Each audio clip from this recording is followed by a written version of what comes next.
ఒకవేళ మంత్రాలని సరిగ్గా కనుక ఉచ్చరించకపోతే ఏమన్నా దోషం ఏర్పడుతుందంటారా గురుగారు? ఖచ్చితంగా అండి. మంత్రాలు మనకి మన పూర్వీకులు కావచ్చు, మన హ్మ్. పురాణాల్లో కావచ్చు, ఇతిహాసాల్లో కావచ్చు, యజుర్వేదం, చతుర్వేదాల్లో మనకి మంత్రాలనేది ప్రతి నిత్యం గూడా మనం పారాయణ రూపంగా ఉండేటువంటి శక్తి మంత్రాలుంటాయి, అశక్తి మంత్రాలుంటాయి, నిక్షోత్ర మంత్రాలుంటాయి, క్షుద్ర మంత్రాలుంటాయి. ఎన్నో రకాలైనటువంటి మంత్రోచ్చారణలుంటాయి. ఒక్కొక్క దానికి ఒక్కొక్క నామం ఉంటుంది. ఇప్పుడు మన పేర్లున్నాయి. ఉచ్చారణలో మన పేరు వేరేలా పిలిస్తే అది వేరే రకంగా ఇనిపిస్తూ ఉంటుంది. అదే కనుక దేవుడిని పిలిచేటువంటి విధానం ఏదైతే ఉంటుందో ఆ దేవుని మనము ఎలా కొలవాలి, ఎలా పిలవాలనేది ఒక నియమం, ఒక నిఘ్నత, ఒక విశిష్టత ఉంటుంది. ఆ విశిష్టత తగ్గట్టుగానే మనం పిలిచేటువంటి పేరు కూడా మనం చూడండి ఒకసారి మన ఆధార్ కార్డులో కావచ్చు వీటిలో మన పేరు స్పష్టతగా లేకపోతే మనకు రావాల్సినటువంటి పథకాలు గానీ, మనకు రావాల్సినటువంటి వనరులు కానీ ఆగిపోతా ఉంటాయి. అదేవిధంగా బ్యాంక్‌లో ఒక పేరు, ఇంకో దగ్గర ఇంకో పేరుంటే మనకి ఎక్కడ కూడా ఏమి వనరులు దొరకవు. మనము దొంగగా ముద్రించి పడతాం. అదేవిధంగా దేవుని దగ్గర కూడా మనం పిలిచేటువంటి మంత్రోచ్చారణ మనకి ఏదైతే ఉంటుందో ఆ మంత్రోచ్చారణ బీజ మంత్రాలు కావచ్చు, సుసంపన్నంగా చేసేటువంటి ప్రతి మంత్రం గూడా మనకి అనుకూలంగా మరుచుకునే దానికి కాదండి మంత్రాలనేది. మనము దాన్ని పఠించేసి ఆ మంత్రోచ్చారణతో ఎన్నో గొప్ప కార్యాలు సాధించేటువంటి విధానాలు మనకున్నాయి. మన చరిత్రలో ఎంతోమంది రాజులు కానియండి, ఈ రోజు ఉన్నటువంటి మంత్రులు కానియండి, ఈ రోజు ఉన్నటువంటి పొలిటీషియన్స్ కానియండి, బిజినెస్ మ్యాన్ కానియండి, దేవుడిని నమ్ముకొని ఉంటున్నారు అంటే దానికి కారణం ముఖ్యంగా ఏందంటే మంత్రం. అలాంటి మంత్రాన్ని మనము ఎంతో జాగ్రత్తగా దాన్ని పఠన చేయాలి. ఎంతో జాగ్రత్తగా దాన్ని మనము ప్రాక్టీస్ చేసుకుంటూ ఉండాలి. ఏదో మాట్లాడేసాము, దేవుని దగ్గరికెళ్ళేసి దేవుడా దండం పెట్టుకొని అంతా బావుంటే చాలనుకునేది వేరు. కానీ మంత్రం దగ్గరికొచ్చేటప్పటికి దాన్ని ఉచ్చారణ చేసే విధానం వేరు. దాన్ని ఉచ్చారణ చేసే పద్ధతి వేరు. కాబట్టి ఎక్కడ పడితే అక్కడ, ఏ సమయం పడితే ఆ సమయంలో మంత్రోచ్చారణ చేయకూడదు. ఉపదేశం చేయకూడదు. దానికొక కాలము, సందర్భము, సమయము అన్ని రకాలుగా ఉంటాయి. దేవుని చింతన మనం కూర్చున్నామంటే శ్లోకాలనేది మనం ఏదైనా మాట్లాడొచ్చు. పురాణాలనేది మనం ఏదైనా చెప్పొచ్చు. లేదు అంటే గనక మనకి కథలుంటాయి. ఎన్నో రకాల కథలుంటాయి. సత్యనారాయణ స్వామి వారి కథ ఉంటుంది. శ్రీ వెంకటేశ్వర స్వామి వారి కథ ఉంటుంది. రామాయణం ఉంటుంది. భారతం ఉంటుంది. పిల్లలకి బోధన చేసే విధానం వేరే ఉంటుంది.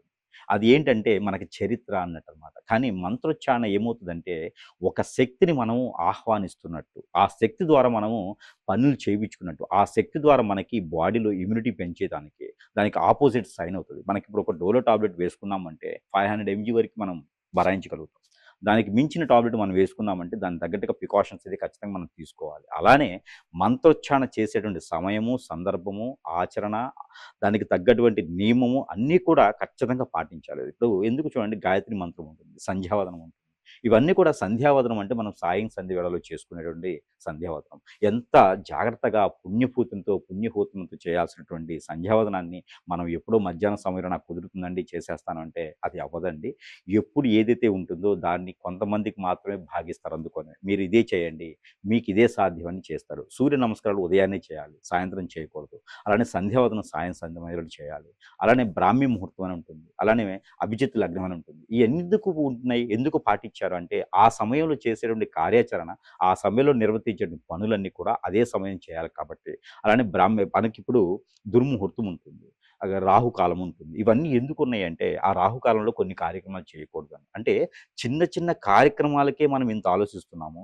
ఎవరైనా ఎదురొస్తే కూడా మనము, ఆ ఎదురొచ్చారా బాబు మనం వెళ్ళకూడదు అంటాం. అంటే చూడండి ఎంత నియమంగా మనం ఉంటున్నామో. అదే విధంగా ఒక స్వామివారిని ఆరాధించాలి. ఒక స్వామివారిని మనం పిలచగాలి. ఒక స్వామివారిని మనము ఎదురుగా ఉండి వారి యొక్క శక్తి మన లోపలికొచ్చి మనకంతా పాజిటివ్ అవ్వాలి. మనం అనుకున్న పనులు జరగాలి. మన కోరిన కోరికలు కొంగు బంగారం అవ్వాలంటే మంత్రోచ్చారణ చాలా ముఖ్యమైనటువంటి ఘట్టమండి.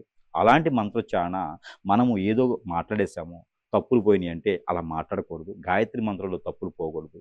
అలానే మనం ఏ మంత్రమైనా సరే తప్పులు పోకుండా మాట్లాడినటువంటి ఉచ్చారణలో మాత్రమే మనకి మంచి సానుకూల పడేటువంటి ఉంటుంది. మన కోరికలు తీరేందుకు బాగుంటుంది. అలాగే గురువుగారు ఇంకొకటి, ఇంట్లో మనం పూజలు చేసుకునేటప్పుడు శుద్ధి నియమాలనేవి తప్పనిసరిగా పాటించాలా? ఒకవేళ అవి పాటించకపోతే ఏమవుతుంది?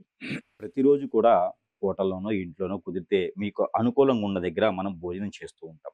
భోజనం చేసేటువంటి ప్లేస్‌ని ఆ స్థలాన్ని మనము ఎంత శుద్ధిగా చేసుకుంటామండి. ఒకప్పుడైతే భోజనం చేసేటప్పుడు ఆ కంచెం చుట్టూగా పుణ్యవదనం అంటారు. ఆ పుణ్యవదనం నీళ్లు చల్లి స్వామివారికొకటి, మన పెద్దవారికొకటి ముద్ద తీసి, అప్పుడు మనం భుజిస్తూ ఉంటాం. ఆ కాలక్రమేణా మనకన్ని అవగాహనలు లేవు. కాలక్రమేణా మనకి ఉండేటువంటి సమయం లేదు. కాబట్టి ఇప్పుడు మనం భోజనం చేసేటప్పుడు ఒకటైతే మర్చిపోకుండా, మన చుట్టుపక్కల పరిసరాలు కూడా శుద్ధిగా ఉన్నాయా? మనకు వడ్డించేవారు శుద్ధిగా ఉన్నారా లేదా? అన్ని రకాలు మనం చూసుకుంటూ ఉంటాం. అదే విధంగా మనం తినేటప్పుడు మనం అంత ఇదిగా పవిత్రంగా చూసుకుంటున్నాం కదా! అదే కంచం కడగకుండా తింటామండి మనం? తినలేం కదా! అదే విధంగా మనం దేవుని చెంతకి చేరాలి. దేవుని వద్దకు మనం వెళ్ళాలి. అంటే ఆ దేవుని యొక్క కృపా కటాక్షం మన మీద ఉండాలి. ఆ దేవుడు మన ఇంట్లో కొలువై ఉండాలి. అంటే ఆ స్వామివారైనా, అమ్మవారైనా సరే మూల విరాట్స్ కావచ్చు, మన ఇంట్లో ఉన్నటువంటి విగ్రహాలు కావచ్చు, ప్రతిమలు కావచ్చు, ఇవన్నీ కూడా మనకి పాజిటివిటీ రావాలి. పాజిటివిటీ అంటే ఏంటి? ఇంట్లో మనం చేసేటువంటి ప్రతి పూజ ఫలించకపోయినా పర్లేదు. మన కోరిక మనం కోరిన కోరిక తీరకపోయినా పర్లేదు. కానీ ఇంట్లో ఉన్నటువంటి పరిస్థితులు మనకి అనుగుణంగా ఉండాలి. భార్యాభర్తలు సుఖంగా ఉండాలి. పిల్లలు, బిడ్డలు చాలా ఆనందంగా ఉండాలి. ఇల్లంతా ప్రశాంతంగా ఉండాలి. పెద్దలకి ఆరోగ్యం బావుండాలి. ఆర్థికంగా ఇబ్బందులు లేకుండా ఉండాలి. ఇదే కదా జీవితంలో కోరుకుంటాం. దీనికే కదా మనం పూజలు చేస్తూ ఉంటాం. ఆ పూజలు ఫలించాలి అంటే శుద్ధి అనేది ఖచ్చితంగా పాటించాలి. నాన్ వెజ్ భుజించితే మనకి మంత్రోచ్చారణ రాదు. బద్ధకం ఏర్పడిపోద్ది. కాబట్టి చెప్పులేసుకొని వెళ్ళడం గానీ, నాన్ వెజ్ భుజించి పూజలు చేయడం ఇలాంటివి చేయకూడదు. శుద్ధి అనేది ఖచ్చితంగా పాటించాలి. ఇంట్లో ఉదయం లేసగానే పూజ చేసేటువంటి మందిరం శుద్ధి చేసుకోవాలి ముందు రోజే. ఆ తర్వాత ఫ్లోర్‌ని క్లీనింగ్ చేసుకోవాలి. పసుపు నీళ్ళు కానీ, లేకపోతే పన్నీర్ కానీ ఇంట్లో చల్లుకోవాలి. ఆవు పంచి పైన ఇంట్లో చల్లుకొని శుద్ధిగా ఉండే పూజలు చేయాలి.